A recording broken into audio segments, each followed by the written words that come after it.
Hello guys, welcome once again. My name is Robinson Otochi, a software engineer professionally, a founder at Blue Sky Softwares, a co-founder at Greencoin Edition. That's a carbon credit company that rewards farmers for sustainable practices they do on their farm. I'm also a co-founder at Ken Copper's AI and a blockchain developer at ICP Hub Kenya. So today I'm not going to talk more about tech, but I'm going to delve into the spiritual world. I'm also a believer, a man of God, and I also love serving God. So there's just one story I want to give you guys. It's about the blessings God has given you and the warnings God gives you. So we are going to have a look of in the book of 2 Samuel chapter 6 verse 1 to 10. And the book is talking about David taking the Ark of Covenant from the Philistines and returning the Ark of Covenant to Jerusalem. So David was a king at that time after inheriting the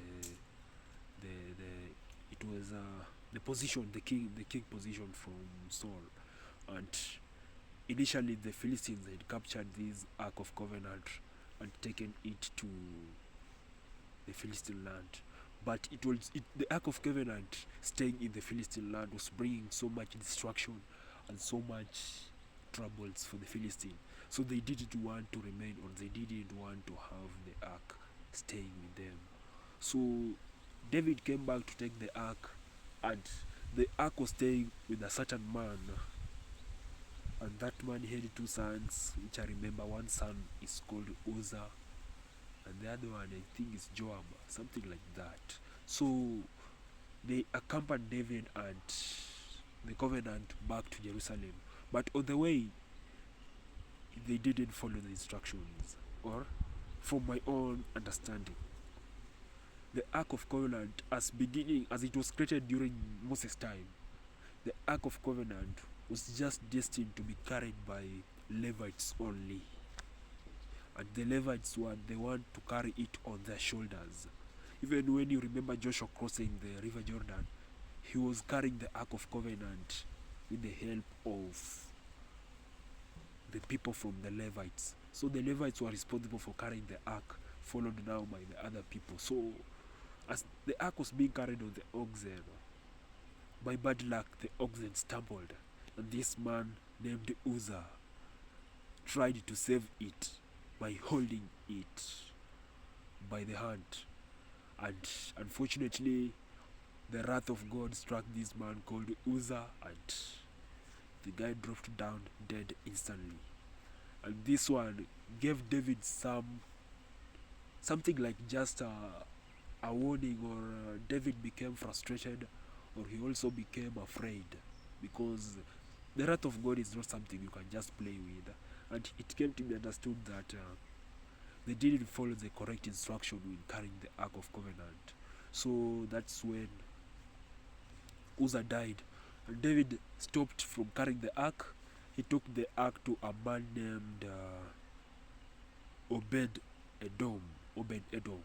That man accepted to the Ark to stay in his house for a period of 3 months. I have a small fever, but it's I'll be well. So Obed Edom was greatly blessed by the Lord, and he became one of the greatest blessed man in just a period of 3 months staying with the Ark. And David saw that the man was being blessed a lot. He came and took the Ark back to Jerusalem. But while he was taking the Ark, he was like half naked. So he was dancing to the Lord without the top clothes and everything. And he did not mind that people laugh at him, the servants, the communal and everything. Even his wife, the daughter of Solomon, was frustrated in the heart, and they despised David in the heart for dancing half naked, or dancing and despising himself in front of the servants. That's not the will. But back to the story. We come This man named Obed Edom was blessed greatly, but the man named Uzzah died on the spot. We find that the wrath of God is something we're not playing with. It struck many. The wrath of God has struck many people, including the Korah and his people when they were coming back from Egypt, and the children of Israel were crossing back to Jerusalem, back to the promised land, but they wanted to overturn against God, and the wrath of God struck them. So I'll be having a strong or a deeper dive of the wrath of God and how to go well so that you may avoid this wrath of God and you may stay blessed in your life. So this is just an overview of the wrath of God, but I'm going to have a deeper look into the wrath of God and how to avoid it and how to go on well and dwell with God and how to stay manifested with the love of God. So thank you guys. I want you to like this channel, like, share and subscribe. We shall have more updates on these. Thank you very much. Goodbye.